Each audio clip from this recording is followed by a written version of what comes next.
Welcome to Kenton's videos. Enjoy the video. In this video, I will explain how to make rice cream. To begin, you'll need just a few simple ingredients and tools. Make sure you have some short grain or medium grain rice, your preferred type of milk, and sugar on hand. You'll also need a good saucepan for cooking and a blender to achieve that wonderfully creamy texture.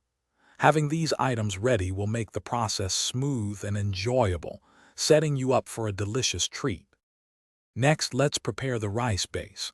Combine 1 cup of rice with about 3 cups of water in your saucepan.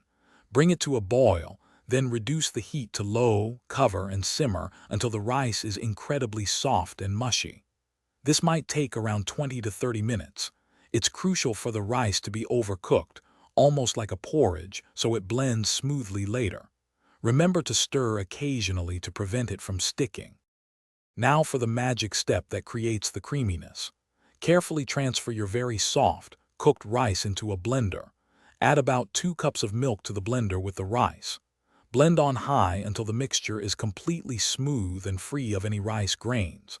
Then, add about 1/4 cup of sugar and any flavorings you like, such as vanilla extract or cinnamon. Blend again briefly to combine and taste to adjust the sweetness. Finally, it's time to chill and enjoy your homemade rice cream. Pour the blended mixture into a serving dish or individual bowls.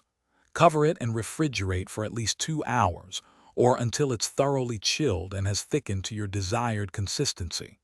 Serve it cold with your favorite toppings, like fresh fruit, a sprinkle of cinnamon, or a drizzle of honey. And speaking of making things easier, if you're looking to upgrade your home, check the description for a link to the Shark AI Ultra Robot Vacuum and other great deals. Thanks for watching. Consider subscribing if we helped you.